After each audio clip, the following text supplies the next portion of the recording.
I have hunted 11 species across this quadrant, and every one of them ran the same way. Fast at first, sloppy with fear, then slower, smarter, more careful, as they learned that panic burns fuel they cannot replace. By the time we caught them, they were always trying to hide. It is the only strategy that makes sense when you are weaker than what is chasing you. The humans ran for 143 years.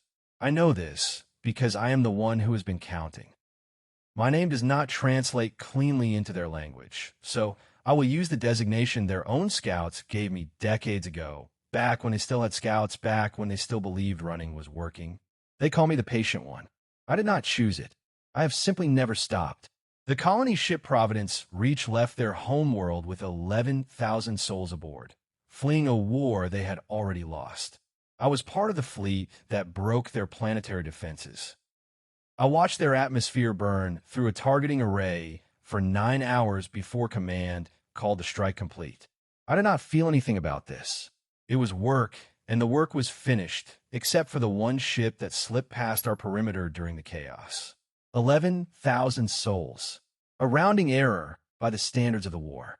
Command assigned a single cruiser to retrieve them, more out of procedure than urgency. I was aboard that cruiser. I have been aboard it, or its replacements, for 143 years. They should have died in the first decade. Colony ships are not built for extended flight. They are built for a single long jump and then a landing. The Providence Reach had no landing.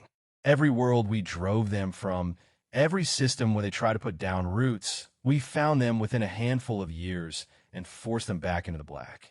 I watched their hull integrity readings degrade for over a century. I watched their internal power output flicker and dim. I watched, more than once, entire sections of the ship go dark for months at a time, and I assumed, each time, that this was the end. It never was. In the 8th year of the pursuit, we intercepted a transmission that was not meant to travel far, a short-range recording bounce between decks rather than broadcast outward. A child's voice, no older than 9 or 10 by my estimate of human development, reciting something back to an adult who kept correcting her pronunciation. I ran it through translation and found it was a list of names. Rivers, the adult said. She was learning the names of rivers on a planet she would never see, because her grandmother had decided that a person should know the shape of the world they came from, even if that world was ash. The relay metadata, garbled but not unreadable, carried a fragment of a name attached to the recording. Cyril. I logged it as a curiosity. I did not expect to remember it. I have never forgotten it.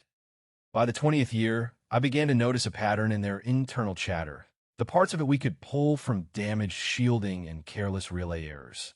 They gave names to the parts of the ship the way a people name mountains. The long corridor.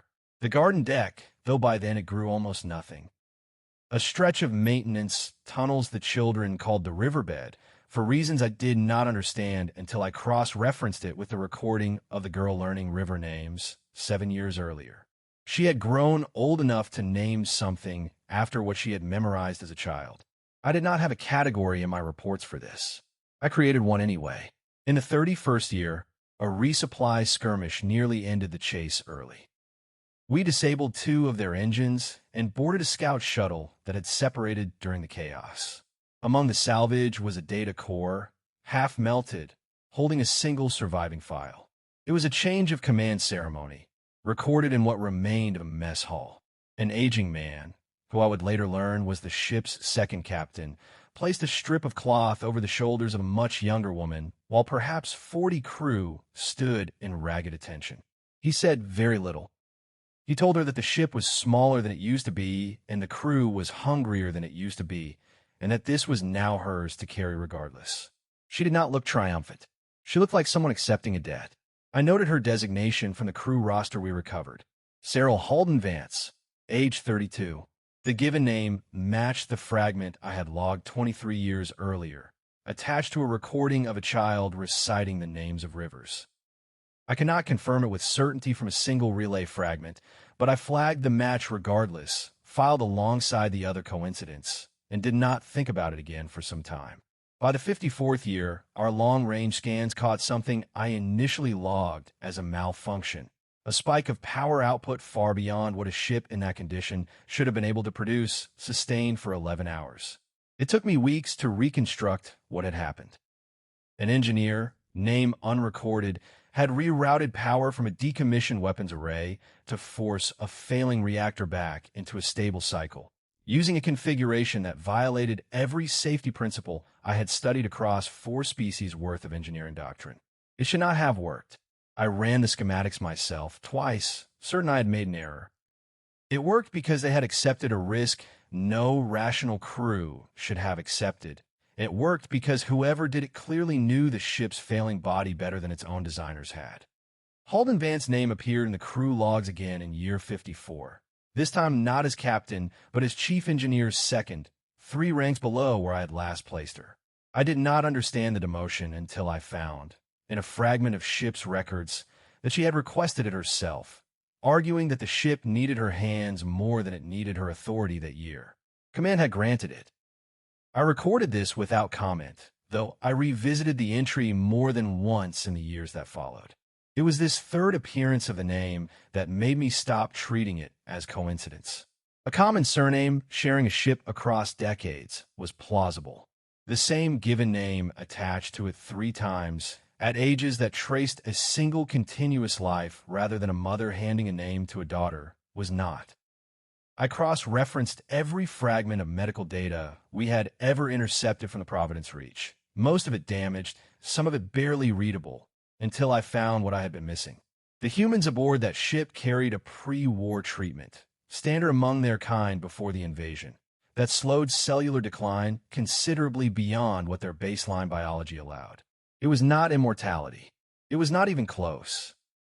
But it meant a human born aboard that ship could reasonably expect to remain useful, coherent, and alive well past a century, if the ship itself did not kill them first. I revised my records accordingly. I was not tracking a lineage. I had been tracking one woman, aging slowly, since she was a child reciting the names of rivers. In the 72nd year, we picked up an audio bleed from what I can only describe as a funeral, held in a section of the ship with no atmosphere shielding remaining, forcing the entire ceremony to be conducted over suit comms. I could not identify the deceased. I could identify that 11 people sang something together, off-key, calm static swallowing half the notes, and that they finished it anyway. I flagged this recording for deletion, as it held no tactical value. I did not delete it. In the 89th year, we found evidence of what I initially classified as a supply anomaly. Full ration cycles diverted for 3 consecutive weeks towards something that consumed processing power rather than food stores.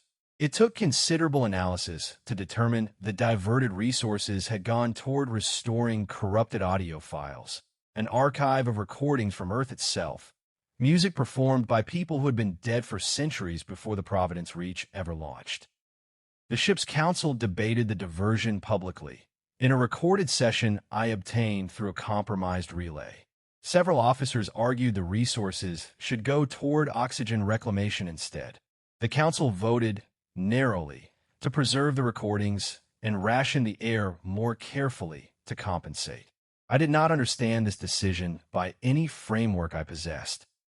I understood, distantly, that they had decided something intangible was worth a measurable cost in their own survival, and I filed the vote results without further comment, because I did not trust what my comment would have said. Halden Vance's name surfaced in that same council session. She was 90 years old by then, listed as engineering director, arguing in favor of preserving the recordings. Her exact words, when translated, amounted to this: "A people who forget what they sounded like are already halfway to forgetting that they existed at all." I logged a phrase. I am aware, cataloging this account now, that I have logged very little else from that period with the same permanence. In the 103rd year, a birth registry entry crossed our intercepted communications, a child born 11 days before a pursuit engagement that nearly caught the ship in an asteroid field. The parents named her, according to the record, after a captain from 3 generations earlier, one who had died holding a bulkhead closed during a hull breach so the rest of the deck could seal behind her. The ship celebrated the birth with what limited resources remained, a tradition I gathered from surrounding chatter that had not been skipped once in over a century of running, regardless of how close the fleet had come that particular year. I began to understand, by then, that these people were not merely surviving. They were insisting deliberately and repeatedly on continuing to be a people, rather than simply a cargo of bodies fleeing extinction. In the 119th year, we recovered a set of recordings the crew called seed logs, brief messages recorded by children working in what remained of the failing hydroponics bay. They were planting the last viable stock of a grain species from their homeworld, in soil substitute manufactured from recycled hull material, in a section of the ship that our own scans indicated would not survive another decade of structural decay. The children recording the logs understood this. One of them, no older than 9 by my estimate of human development, said into the recorder that she knew she would probably not see the grain flower, but that someone eventually would, and that this was reason enough. I have replayed that recording more times than protocol would consider useful analysis. Halden Vance appears once more in the record from this period, now 120 years old, addressing a smaller council than the one that had debated the music archive. The ship's population, by their own internal census, had fallen below 3,000. She told the assembled officers, in words I've chosen not to paraphrase because the directness of them resists translation, that the ship's job was no longer to reach anywhere. Its job was to make sure that whatever they had learned about surviving this long did not die with them. I did not know, cataloging this moment, that I was listening to the seed of the decision that would end the chase 4 decades later. By the 70th year, I began to respect them, in the clinical way one respects a difficult calculation. By the 100th year, something had shifted in how I watched them, though I would not have called it anything at the time. I only knew that when we lost their trail for 11 months during a particularly severe ion storm, I found myself checking the sensors more often than protocol required. We found them again. Of course we did. We always did. The final pursuit began 4 years ago, when a defector from a research vessel handed command a set of coordinates the Providence Reach had used as a resupply point. It was the first solid lead in over a decade, and command mobilized 3 full battle groups, treating a single crumbling colony ship as though it were a fortress world. I remember thinking, even then, that the response was disproportionate. I did not yet understand that command was afraid of them in a way that had nothing to do with firepower. We caught them 8 months ago in a dead system with a single burnout star and no habitable worlds, the kind of place a fleeing people choose when they have run out of better options. The Providence Reach was derelict by any reasonable measure. Half its hull was scarred black from a jump drive, pushed past every safety threshold. Its running lights barely registered against the dark. Then the readings changed. Our long-range scans picked up construction activity within the first hour of arrival. Entire sections of the ship's remaining hull being cut away and repurposed, power draw spiking in patterns no failing derelict should have been able to sustain. Command's threat assessment escalated immediately. 3 separate analysts, myself included, filed reports theorizing a weapons platform, cobbled together from whatever the ship had left, a final act of resistance from people who had nothing left to lose. Command ordered a cautious approach, additional scans, a full tactical workup before engagement, treating a single dying colony ship with the caution normally reserved for a fortified war vessel. I did not object to this caution. Based on what the scans showed, it was the correct response. For 6 days we watched them work. Panels stripped from decks that no longer held atmosphere. Power rerouted from life support systems that were already operating at the edge of failure. A dedicated array being assembled at the ship's bow, structurally similar enough to a weapons mount that command raised our alert status twice. I remember running the schematics myself, certain we were watching the construction of some final desperate armament, the kind of thing a cornered species builds when it has decided that dying while fighting is preferable to dying while fleeing. It was, by every model I possessed, the only rational explanation. Command gave the order to close in slowly, expecting the derelict's makeshift weapon to activate the moment we came within range. I confess I found myself bracing for it, some part of my threat analysis running the same engagement pattern on a loop, waiting for the moment the Providence Reach would finally turn and fight after 143 years of refusing to. The array activated on the sixth day. It was not a weapon. I watched it happen in real time, and I confess that for the only time in 143 years of service, I did not know what I was looking at. The array began broadcasting, not firing, on every frequency our sensors monitored. Command's threat analysis flagged it immediately as a distress signal, a desperate bid for rescue from whatever allies the humans believed might still exist. I was ordered to intercept and decode it fully before any further action was authorized. The first layer of the transmission was, as Command suspected, structured like a distress call, the recognizable shape of a species crying out for help. I flagged it as such in my preliminary report. Then the data beneath that layer resolved further, and the shape changed.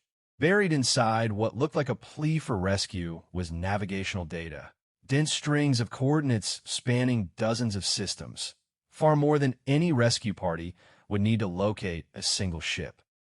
I revised my assessment, theorizing this might be a rendezvous point for a hidden reinforcement fleet, a final trick from a people who had spent a century and a half learning to deceive their pursuers. Command's alert status rose again on my recommendation. It took 4 more hours to peel back the third layer, and when I did, the shape changed once more. Embedded within the navigational data was something far more specific than coordinates. Patrol patterns. Our patrol patterns. Jump signatures we use to intercept fleeing vessels. The frequencies our own pursuit fleets relied on to coordinate a hunt. I sat with this layer longer than any before it because I still believed, even then, that I was looking at a tactical document, something a desperate people might use to warn Allied ships away from an ambush. It was not until the 5th layer, buried beneath all of it, that I understood what I was decoding. A message addressed to no one in particular and everyone who might one day need it. Any surviving human vessel, any descendant of any ship that escaped the war we had already won. It listed everything the Providence Reach had learned in 143 years of being hunted, offered freely into the dark for people they had never met and might not even exist, so that if they did exist, they would run smarter and farther and longer than the Providence Reach ever had. They had not stopped running because they had given up. They had stopped because they had found something more important to do with the time they had left. I requested, through channels I'm not certain I was authorized to use, a delay in the strike order. I told Command I required additional analysis time to confirm the transmission contained no hidden threat. This was not entirely a lie. I did require the time. I simply did not use it for the purpose I claimed. I spent those hours pulling the final entries from what fragments of the ship's internal records we could still intercept. Among them was a short address from the ship's captain, a woman the crew roster identified as Captain Halden Vance. Age 144, the same name I had been tracking since a data core melted in a boarding raid over a century earlier. She had been a child learning river names in the 8th year of this chase. She had been an engineer forcing a dying reactor back to life in the 54th year. She had argued to preserve a dead world's music in the 89th year, and told a shrinking council in the 119th year that survival was no longer the point. Now she was the last captain the Providence Reach would ever have, and the recording I pulled was her approving the final broadcast, her voice steady in a way that suggested she had been preparing to give this order for longer than I had been preparing to receive it. I have hunted 11 species across this quadrant. Every one of them, when finally cornered, tried to become smaller, tried to hide, to bargain, to disappear into whatever shadow was left. It is the correct strategy. It is the strategy that makes sense. A creature with no more room to run has only one rational move left, and that move is to make itself as invisible as possible and hope the hunter loses interest. The humans did not do this. The humans, with nowhere left to run and nothing left to bargain with, made themselves as loud as they possibly could. Command authorized a strike 6 hours after I filed my analysis. I did not object. I do not believe an objection would have changed the outcome, and I am not certain, even now, that I wanted it to. There's a version of this account where I falsified my report, where I claimed the transmission was corrupted, where I bought them another day, another month, another handful of years to keep broadcasting into the dark. I considered it. I want that understood clearly, because it is the only part of this account that troubles me on any recurring basis. I considered it, and I did not do it because 143 years of protocol is not something a single unauthorized report unravels, even when the thing you are protecting has taught you more about persistence than your own species ever did. The Providence Reach stopped broadcasting 11 seconds after the first strike made contact. I know it was 11 seconds because I was counting. I have always been the one counting. In the wreckage analysis that followed, salvage teams recovered a partial manifest from the ship's final hours. Among the listed activity in the days before the strike was a routine entry, easy to overlook amid the broadcast preparations. A birthday had been marked and celebrated, according to ration logs, for a child born in the ship's final surviving year, the fleet already visible on their sensors by then. I do not know what was said at that gathering. I only know that it happened, and that they made time for it anyway. I have since confirmed that at least 4 vessels beyond our monitored range picked up fragments of that final transmission before it stopped.